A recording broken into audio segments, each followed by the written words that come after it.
The salt spray stings your skin as you're dragged toward the longship, the last touch of the familiar world you'll ever feel. You are 17, a coastal girl from Ireland, and behind you, the village burns. Your mother's voice is lost in the smoke. The men surrounding you speak in a harsh, alien tongue, their laughter guttural like the growl of wolves. Rough rope cuts your wrists as you stumble across the rocks. In that moment, everything you have ever known is gone. You are no longer a daughter, no longer a person, but a possession. Your journey into the Viking world has begun. We remember the Viking Age, from the late 700s to the mid-1000s, as an era of fearless explorers and master shipbuilders, of sagas and longships, of adventure and discovery. But beneath the myth of freedom and glory lies a darker, far more disturbing truth. For centuries, the Norse world was powered by human trafficking, an organized, profitable system of enslavement that reached from the British Isles to the rivers of Russia. This was not the chaos of war, it was business. A network of raiders, traders, and kings who made human beings their most valuable export. Popular culture shows Viking raids as wild bursts of violence, but in reality, they were deliberate and methodical. Each expedition was a calculated investment. Wealthy chieftains and their partners pooled money to build longships, funding timber, iron, tar, sails, and supplies. They expected returns, and the most reliable profit came not from silver or grain, but from people. The Viking ships were perfect for this task, long, light, and shallow enough to sail up narrow rivers. No coastal town, no inland monastery, no sleeping village was safe. Communities miles from the sea would wake to the sight of sails on the river and realize it was already too late. They attacked the unguarded monasteries, villages, and religious centers like Iona, where 68 monks were slaughtered in 806. But many weren't killed, they were taken. The Irish annals recorded again and again, a great host of women carried into captivity. It became a grim refrain across centuries. Raiding wasn't just about terror, it was logistics. And women were the most valuable cargo of all. Once captured, identity dissolved. A name was erased. A new word replaced it: thrall. In Old Norse, thrall meant slave. Legally, a thrall was property, not a person. She had no voice in court, no right to own anything, and no protection from abuse. Her body was wealth, like cattle or land, classified in the neuter gender, neither male nor female, simply it. If she was killed, the law did not call it murder. It called it damage to property. From the burning village, captives were forced toward the sea. They were packed into open boats alongside loot and warriors. No shelter, little food, endless cold. Saltwater, disease, and terror consumed them. Many never reached land again. Those who did were delivered into a network of slave markets that stretched across the Viking world, from Dublin, known to the Norse as Dyflin, to the trading ports of Hedeby and Birka. Dublin became one of Europe's largest slave centers, the hub of a trade that linked Ireland, Scandinavia, and the Islamic world through the rivers of Russia. The Volga trade route was the artery of this human commerce. Captured women from Ireland or the Slavic lands were transported downriver, sold and resold through cities like Novgorod, Kiev, and Bulgar, until they reached Constantinople or Baghdad. Persian and Arab chroniclers describe it in chilling simplicity. The Rus raid the Slavs, seize them, and sell them. Their cargo was human life, exchanged for silver and silk. Archaeology confirms the scale.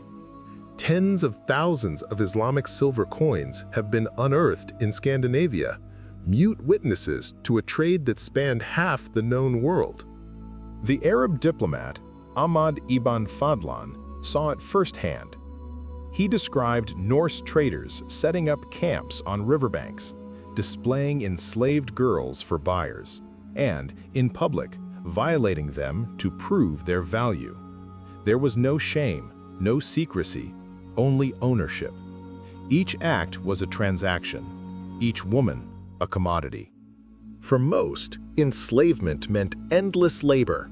From dawn to dusk, they ground grain, hauled water, stoked fires, cooked, brewed, washed, and wove.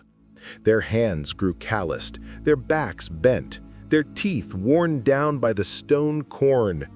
They were the invisible engine of the Norse economy, producing the coarse woolen cloth called vadmal, used for sails, clothing, even currency. Without enslaved women, Viking exploration itself would have been impossible. Their bones tell the truth. Excavated skeletons show signs of malnutrition, arthritis, and broken bones that healed without care. They lived hard and died nameless. But labor was not their only use. Female thralls were also concubines, forced partners of their owners. Old Norse law recognized the practice not as crime, but as right. The sagas mention them casually as friller, the women kept for pleasure. The story of Melkorka, an Irish princess turned concubine, captures this cruel duality, mother to a nobleman's child, yet never free herself. Her silence, the saga says, was forced, her tongue cut out. Children born to enslaved mothers inherited their bondage unless the father chose to free them. And few did. Modern genetics confirm what the chronicles imply. In Iceland, over 80% of the male ancestry is Norse, but more than 60% of the female lineage is Gaelic. The math is inescapable. Norse men founded Iceland with captured women. The DNA of those women still lives on today, a silent genetic memorial to a conquest built on slavery. A few women of noble birth were ransomed, if their families could afford it. Others were kept as political pawns, but some faced a far darker fate. When a Viking lord died, his thralls could be killed to serve him in the next world. Ibn Fadlan described one such ritual. A young slave chosen to die with her master was plied with drink, paraded, assaulted, and finally strangled and stabbed by the angel of death as drums drowned her screams. Her body was burned beside her owners on a flaming ship. Archaeology confirms this horror. Graves from Norway and the Oseberg ship burial show evidence of ritual killings, servants buried with their masters to accompany them beyond death. In Norse society, slaves were not shameful, they were status symbols. To own thralls was to show wealth and dominance. The sagas celebrate men with dozens of slaves as heroes, not villains. Freedom was possible, but rare. A master could grant it as a gesture, or in death, as one man did for his blacksmith, Tolki, who carved a runestone in gratitude. But these were exceptions. For most enslaved women, bondage was for life and inherited by their children. The system eroded slowly.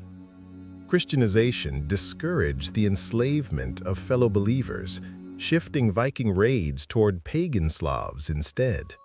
Over centuries, chattel slavery evolved into serfdom, less visible, but rooted in the same foundations of domination and control. The Viking world was a marvel of craftsmanship and courage, but also of cruelty. Its silver, its sagas, its voyages across oceans, all built, in part, upon human misery. For every warrior who set sail for glory, there was a woman bound below deck, unseen and unnamed. To tell their story is not to destroy the myth, but to complete it. to show that even the brightest chapters of history cast the longest shadows. The Viking Age was not just an age of exploration, it was an age of enslavement, and its echoes still live, not in the songs of heroes, but in the forgotten voices of the women who built their world in chains. Don't forget to like, subscribe, and turn on the notification bell for more historical stories.